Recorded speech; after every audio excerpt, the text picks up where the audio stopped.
उगा चलो तू, कभी गारा चलो तू। ये कभी घर घर जैक, ये कभी घर घर जैक, तुझे मटकी फोड़ा दो। कभी घर घर जैक, मटके फोड़ो दो। ये कभी घर घर जैक, तुझे माखन चुनो दो। कभी घर घर जैक, माखन चुनो दो। ये सुन यशोदा मैया, सुन यशोदा मैया, ये सुन यशोदा मैया, सुन यशोदा मैया। ये सुन यशोदा मैया, सुन यशोदा मैया, ये सुन यशोदा मैया, सुन यशोदा मैया। ये बड़ू जय हो। तेरो पाव कन्हैया, बड़ू नटखट के तेरो पाव कन्हैया। ये बड़ू नटखट के तेरो पाव कन्हैया। नटखट के तेरो पाव कन्हैया। आओ से प्रेम से मस्ती से हाथों में उठाने की सेवा।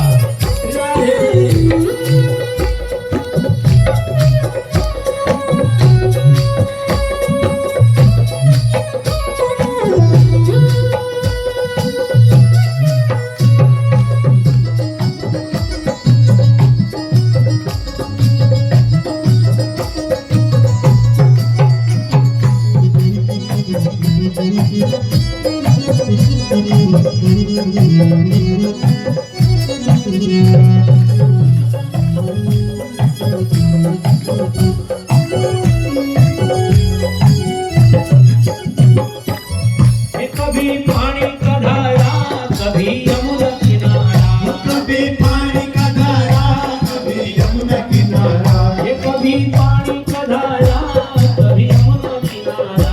कभी पानी का धारा, कभी यमुना किनारा। ये कभी पानी का धारा, कभी यमुना किनारा। वो कभी पानी का धारा, कभी यमुना किनारा। ये कभी बंसी बजाओ दो, कभी रास रचो दो। कभी बंसी बजाओ दो, कभी नाच रचो दो। ये कभी बांसुरी बजाओ दो, कभी रास रचो दो। कभी बंसी बजाओ दो, कभी नाच रचो दो। ये सुन यशोदा मैया, सुन यशोदा मैया, ये सुन यशोदा मैया, सुन यशोदा मैया। ये सुन यशोदा मैया, सुन यशोदा मैया। ओ सुन यशोदा मैया, सुन यशोदा मैया। ये बड़ू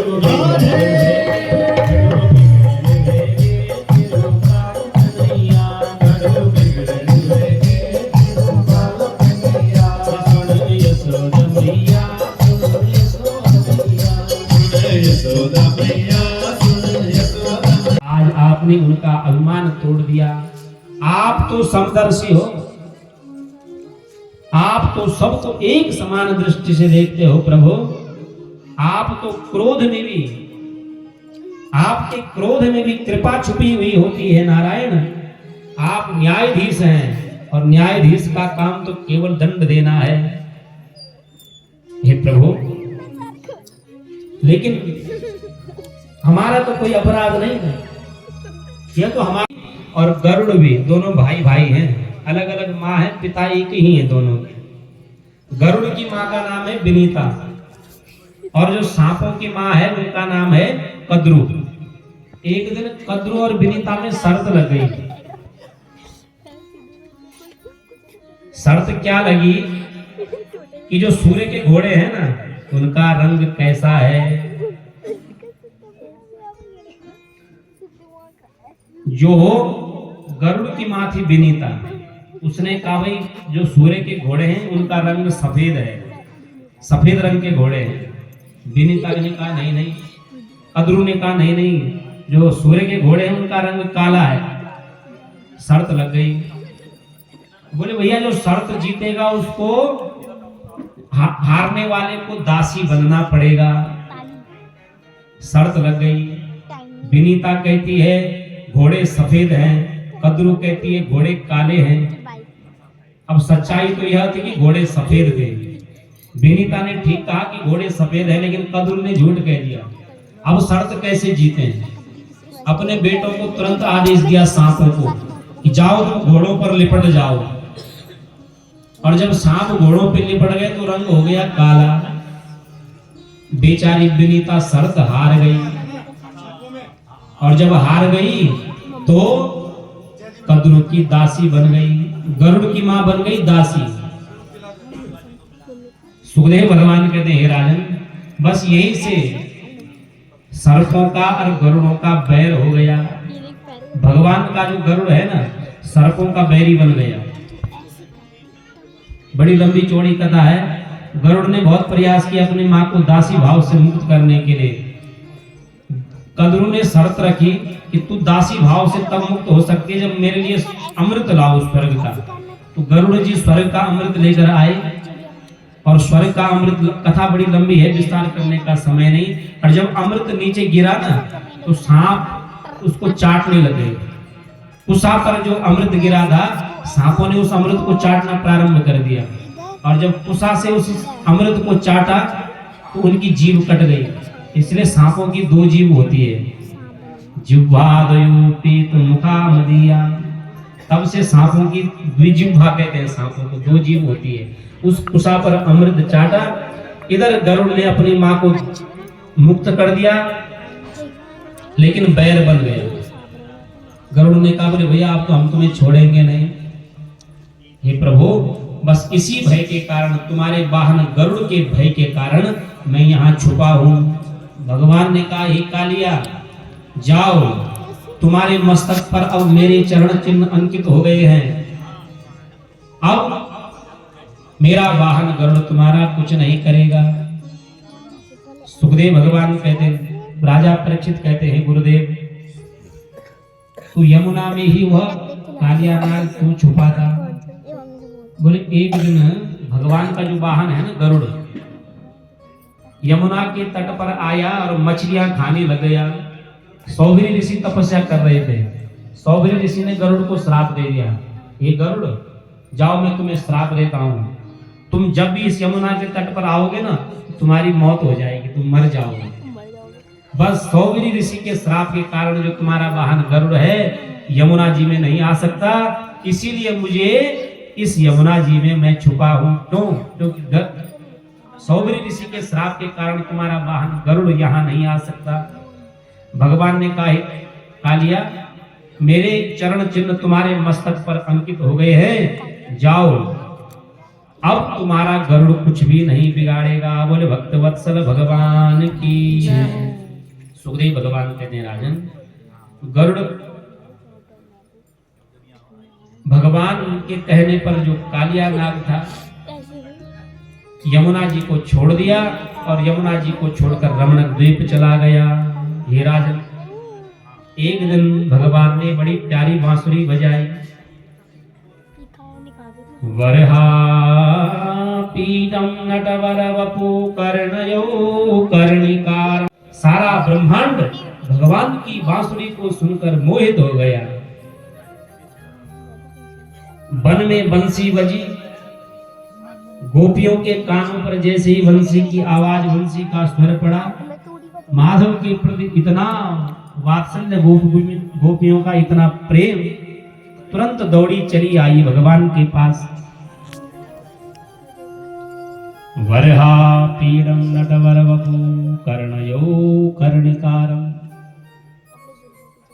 बिभ्रदवास कनक कपिसं वैजयन्तीं चमालां रंध्रान् वेणुरधर सुदय पूरयन् गोपवृन्दै वृंदारण्यं स्वपदरमणं प्राविश गीत कीर्ति। ये राजन, जब भगवान ने बांसुरी बजाई ना, तो पत्थर पिघल गए, नदियां बहना भूल गई। भगवान की बांसुरी को सुनकर नदियां स्थिर हो गई, नदियां पत्थर बन गई और पत्थर पिघल गए। गोवर्धन के पाषाण खंड द्रवीभूत होने लगे। जल का धर्म है बहना, लेकिन जब भगवान ने बांसुरी बजाई तो जल भी स्थिर हो गया। सब गोविंद की वेणु का चमत्कार है। इस प्रकार भगवान ने वेणु वादन किया और त्रैलोक को, संपूर्ण चराचर जगत को अपनी बांसुरी से व्यामोहित कर दिया। सुखदेव भगवान वर्णन करते हैं राजन, इति वेणुरवं राजन सर्वभूत मनोहरम श्रुत्वा ब्रजस्त्रियो शर्वा वर्षयन्तो भिरे भिरे। गोपियां सब प्रकार से वेणु की महिमा गा रही हैं। हे राजन, एक दिन यमुना का जल पवित्र हो गया। गोपियों ने एक दिन समय आया, भगवती कुलदेवी का पूजन किया। कर रही हो, मुझे पाना चाहती हो? हे गोपियों, यदि तुम मुझे पाना चाहती हैं ना, वस्त्र कहते हैं पर्दा, आवरण। जीवात्मा और परमात्मा के बीच में कोई भेद नहीं होता। हे देवियों, यह वस्त्र हरण लीला है क्या? वस्त्र कहते हैं चीर के लिए, आवरण, पर्दा। सामने कमलेश्वर महादेव का मंदिर है। अब हमें कमलेश्वर जी के दर्शन करने हैं यहीं से, लेकिन आगे तो पर्दा लगा हुआ है। कमलेश्वर जी को यदि देखना है तो इस पर्दे को हटाना होगा। जब पर्दा हटेगा तब भगवान के दर्शन होंगे। जैसे छोटा सा बच्चा है, 1 महीने का, 2 महीने का बच्चा, मेरी माताओं, हम उस बच्चे के छोटे से अबोध बालक के सामने जिस स्थिति में भी रह सकते हैं। क्यों? क्योंकि बच्चे के मन में अभी कोई विकार नहीं है, कोई स्त्री पुरुष का भाव नहीं है। ध्यान देना, जैसे ही हमारा बच्चा धीरे धीरे बड़ा होने लगता है तो उसके मन में विकार उत्पन्न हो गए, यह स्त्री है, यह पुरुष है, तो धीरे धीरे फिर हम अपने बच्चे से ही पर्दा करना प्रारंभ कर देते हैं। भगवान कहते हैं, हे गोपियों, अगर मुझे प्राप्त करना चाहती हो तो ये जीवात्मा और परमात्मा के बीच में जो आवरण है, जो खोल है, जो पर्दा है, जो वस्त्र है, उसे दूर करना पड़ेगा। और जब वस्त्र दूर हो जाएगा, जब पर्दा दूर हो जाएगा, तो भगवान भोलेनाथ के दर्शन हमें हो जाएंगे, भगवान नारायण के दर्शन हमें हो जाएंगे। यही पर्दा आवरण है। गोपियों को जो भगवान ने समझा दिया, तो अब जीवात्मा और परमात्मा के बीच में जो भेद है ना, जो पर्दा है, दूर हो गया। और गोपियां अब भगवान को प्राप्त करने के लिए नदी से, यमुना जी से आई, वस्त्र लिए। क्यों? क्योंकि अभी तक गोपियों के मन में स्त्री पुरुष का भेद था। और जब यह भेद तू मैं, तेरा मेरा, अपना पराया, जब यह भेद समाप्त हो जाता है, तब भगवान मिलते हैं। बोल भक्त वत्सल भगवान की। तेरी भगवती और मेरी भगवती प्रसन्न होंगे। जब इंद्र प्रसन्न होंगे तो खूब बारिश होगी। जब खूब बारिश होगी तो हमारी खूब खेती होगी, खूब अन्न होगा। और जब वह अन्न होगा तो हमारा जीवन यापन होगा, उस अन्न से हमारी जीवन रक्षा होगी। ते विवर्षन्ति भूतानां प्रीणनम जीवनम परम। बेटा, हमारा जीवन सुखी रहेगा, हमारा जीवन समृद्ध रहेगा। जीवन की समृद्धि के लिए, जीवन की खुशहाली के लिए हम सब लोग इंद्र का पूजन कर रहे हैं। अच्छा पिताजी, वो इंद्र कौन होता है बारिश करने वाला? बेटा क्या बात, क्या कह रहे हो? पिताजी, इंद्र की कोई अपनी सत्ता नहीं है। अगर सूर्य चमक रहा है ना, तो सूर्य का अपना तेज नहीं है, भगवान के तेज से सूर्य चमक रहा है। पिताजी, यद भयाद वाति वातोयम सूर्यस्तपति यद भयाद वर्षतीन्द्रो दहत्यग्नि मृत्युश्चरति यद भयाद। पिताजी, इंद्र की कोई अपनी सत्ता नहीं है। सत्ताधारी तो ही परमात्मा है। भगवान सूर्य नारायण को ठीक सुबह 6 बजे उदित होना है, तो मजाल की 6:01 हो जाए, 6 बजे ही उदित होंगे। किसके भय से? उसी परमात्मा के भय से। यद भयाद वादिवातो यम सूर्यस्तपति यद भयाद वर्षतीन्द्रो। इंद्र की भी कोई अपनी सत्ता नहीं है।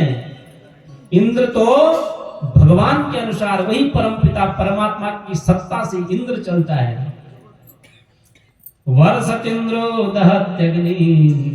यहां तक कि जो मौत भी आती है ना, मौत वो भी भगवान के बिना नहीं आती है, भगवान की आज्ञा से मृत्यु भी चलती है। मृत्युश्चरति यद भया। इसलिए पिताजी, जीव को यदि कष्ट होता है, कर्मणा जायते जंतु कर्मणि, वैसा ही उसको भोगना पड़ेगा। अपने कर्मों का भोग जीव भोगता है। अगर कांटे बोएंगे तो कांटे ही तो काटेंगे। हमने बोए कांटे, फूल कहां से काटे? जो बोया है वही तो काटेंगे। जीव जो कर्म करेगा वही मिलेगा। इसलिए पिताजी, इंद्र की कोई ताकत नहीं कि बारिश कर दे। बोले बेटा तो क्या करें?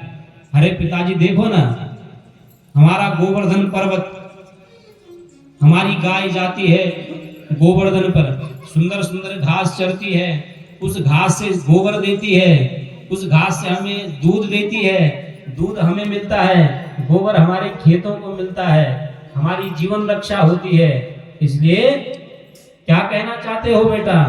बोले पिताजी, इंद्र का नहीं, आज हम गोवर्धन का पूजन करेंगे। प्यारी प्यारी बातें जब कन्हैया ने पिताजी को समझाई तो पिताजी की समझ में बात आ गई। सारे ब्रजमंडल में संदेश भेज दिया, हे ब्रजवासियों, आज हम इंद्र की नहीं, आज हम गोवर्धन की पूजा करेंगे। बोले भक्त वत्सल भगवान की। सारे पकवान बने हुए हैं। ब्रजवासी सारे पकवानों को लेकर बैलगाड़ियों में भर घर कर गोवर्धन की तरफ चल पड़े। और क्या कहते हैं? हो मैं तो गोवर्धन को जाऊं मेरे वीर, ना माने मेरो मनवा, मैं तो गोवर्धन को।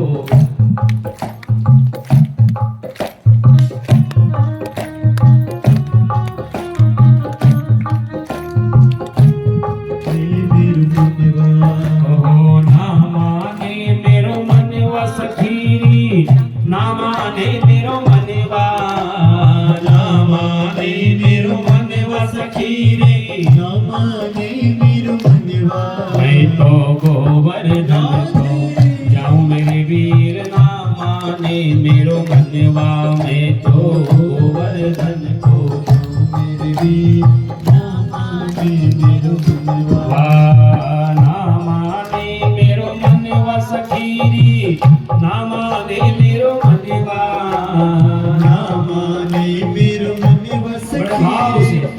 सेवा करते हुए मैं तो गोवर्धन को मेरे वीर, ना माने मेरो मनवा, मैं तो गोवर्धन को जाऊं मेरे वीर, ना माने मेरो मनवा। गिरिराज धरण प्रभु तुम्हारी शरण, गिरिराज धरण प्रभु तुम्हारी शरण, प्रभु तुम्हारी शरण, प्रभु तुम्हारी शरण, तुम्हारी शरण, प्रभु तुम्हारी शरण। गिरिराज धरण प्रभु तुम्हारी शरण, गिरिराज धरण प्रभु तुम्हारी शरण। सात कोस की दे परिक्रमा, सात कोस की दे परिक्रमा, सात कोस की दे परिक्रमा, सात कोस की दे परिक्रमा, सात कोस की दे परिक्रमा, सात कोस की दे परिक्रमा। मैं तो मानसिक मेरे वीर, ना माने मेरो मनवा, मैं तो मेरे वीर, मैं तो मानसी गंगा बनाओ मेरे वीर ना माने मेरो मनवा मैं तो मानसी बनाओ तेरे वीर मैं माने मेरो मनवा मेरी राज धरण प्रभु तुम्हारी शरण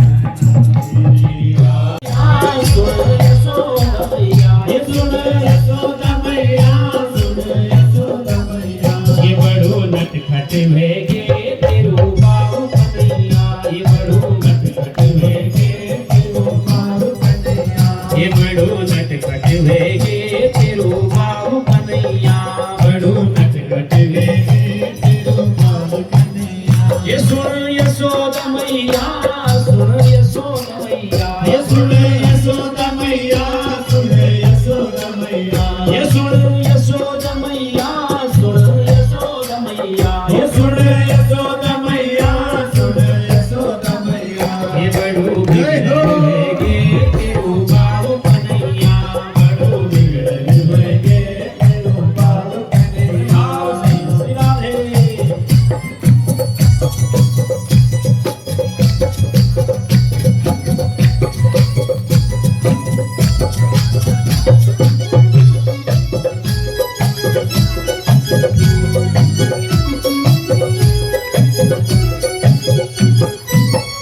ये कभी ढुका चलो कभी गारा चलो ये कभी ढूंढा